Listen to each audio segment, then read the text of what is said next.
Hello there and welcome to my channel Novice Modelling in a Midlife Crisis. My name is Andy and this evening I'm just going to do you a very quick what's in the box kit review on my AZ model 172 MESSERSCHMITT BF109G-6 Bulgarian Air Force limited edition, 500 pieces only, and as we can see this comes with a free canopy mask.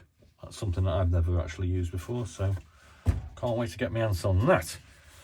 So without further ado, I'm going to open the box up and we'll have a quick look. I've obviously taken this out of the bag, had a quick look at it already. Now I've done a few of these what's in the box reviews already, and normally I just read out the blurb that's provided with the kit. So here we go. MESSERSCHMITT BF109, often called ME109, was a German World War II fighter aircraft designed by Willy Messerschmitt and Robert Lusser during the early to mid 1930s. It was one of the first truly modern fighters of the era, including such features as all metal monocoque construction, a closed canopy, a retractable landing gear, and was powered by a liquid-cooled inverted V12 aero engine. The BF109 first saw operational service during the Spanish Civil War and was still in service at the dawn of the jet age at the end of World War II, during which time it was the backbone of the Luftwaffe's fighter force.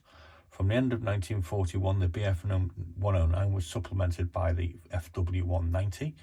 Originally conceived as an interceptor, later models were developed to fulfill multiple tasks, serving as bomber, escort, fighter bomber, day, night, all-weather fighter, ground attack aircraft, and reconnaissance aircraft. It was supplied to and operated by several states during World War II and served with several countries for many years after the war. The BF109 was the most produced fighter aircraft in history, with a total of 33,984 airframes produced from 1936 up until April 1945.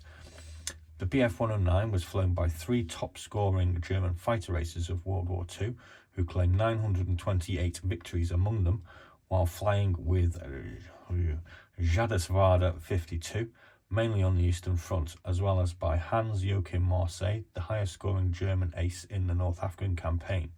It was also flown by several other aces from Germany's allies, notably Finn, Ilmari Juutalainen, and the highest-scoring non-German ace of the type, with 58 victories flying the BF109G, and also pilots from Italy, Romania, Croatia, Bulgaria, and Hungary. Through constant development, the BF109 remained competitive with the latest Allied fighter aircraft until the end of the war. Okay, so I actually had a good look at AZ models and their offering of BF109s, and they actually do them from quite a lot of countries, of which I have a couple of them. The Romanian, Slovakian, they've even got a Japanese one. I'm not quite sure what that one's all about, but they do a few of them. I mean, obviously you could just say, oh, it's just the same fighter, same sprues with different markings. I've got a Spanish Civil War one, which it's a completely different set at the end of the day. None of the sprues are the same. Obviously though, with this you can actually make a couple of different variants. Going through the instructions, these are not the best instructions I've ever seen in my life. I am a novice, but these are a little bit cluttered for my liking. I mean, the first couple of sections with the building of the cockpit instruments and seat, they look fine. Putting the airframe together looks fine. Putting the wings on, that looks fine. But when we get down here, it's all a bit, you know. And plus, obviously, because you do actually have a couple of different variations on this, which I'll go through, it can seem a little bit confusing to the novice Muppet like myself. So as you can see, you can actually produce a BF109G6, a G6 Tropical, and a G8. You can also produce a BF109G14. And yeah, so there's a couple of variations that you can make, all coming with different styles of rudders, different accessories, different propellers, blah-de-blah-de-blah-de-blah. Okay, so there's that part. So let's have a quick look at the sprues. If you're not familiar with AZ models, I'm not particularly familiar with them either. The quality of them, it's not the best, but it's certainly not the worst. You do get a decent amount of decent detail on here with panel lines and some nice little nice little detailed parts with rivets and what have you. So they're not that bad. That there we got there is the upper wings. We got part of the tail section.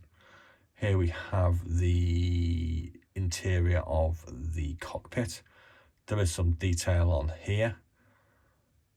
I'm not exactly sure everything that's going on. I don't actually think there's an actual seat. I think the pilot just goes in here. I haven't seen a physical seat as yet. There doesn't happen to be a pilot with this, which is pretty standard for most manufacturers these days. I actually find it quite bloody annoying, to be honest with you. You know, if you want an in-flight plane, you need a pilot. So as you can see, like I said, you've got different variations here. You've actually got 3 different types of tail wheel. So if you have a 109 or something hanging around that's they've lost the tail wheel, well, there's a couple of spares for you. I hear everybody has a spares box, so that'll be quite useful. You've got a couple of underwing auxiliary fuel tanks, I'm reckoning these are. Again, you've got 2 different variations of tail. Here we have the cockpit instrument panel.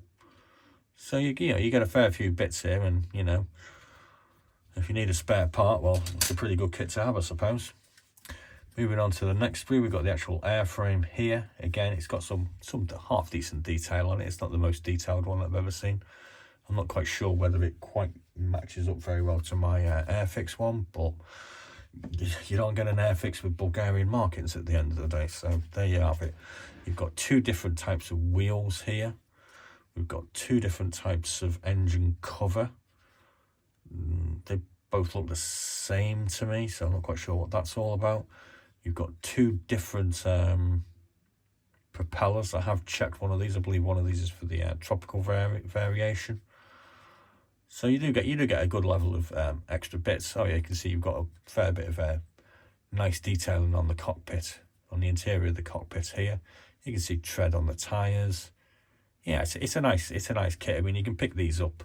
I think I paid about £11 for this, £12 for this one, which is fair money for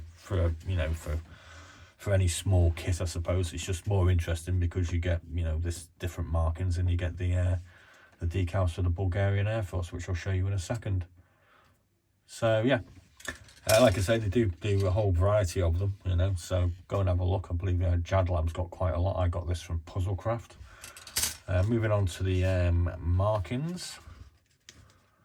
Can't see my free thing. I did have the cockpit cover before, but I seem to have misplaced it. Never mind. So anyway, yeah, we get this small set of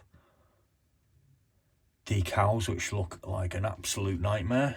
Full of little tiny tiddly decals, the kind that people like myself just look at and go, yeah, I'm not even going to bother trying to put them on. But we might have a go at those. We get 2 sets of Bulgarian markings. We get the X's, which is obviously World War II. I'm going to hazard a guess that these green, white and red ones are post-war variations.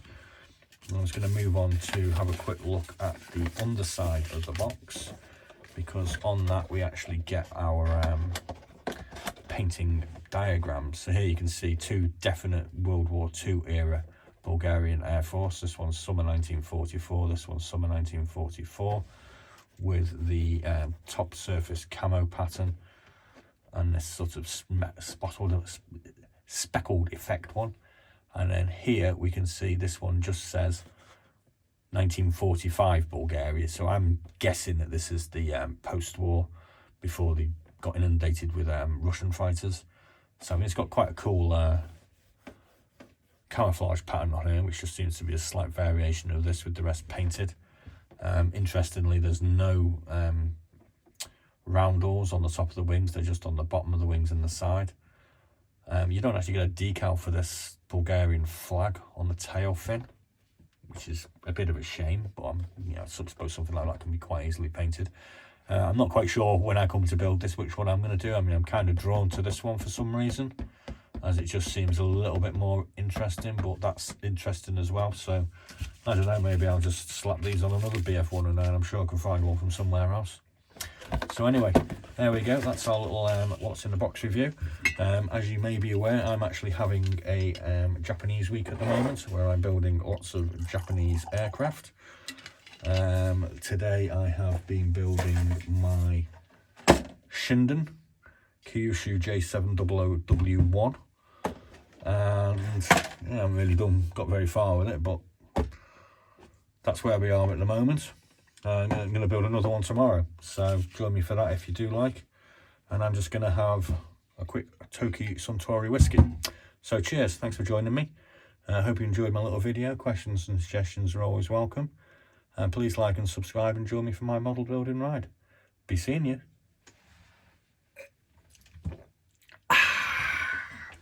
That was nice.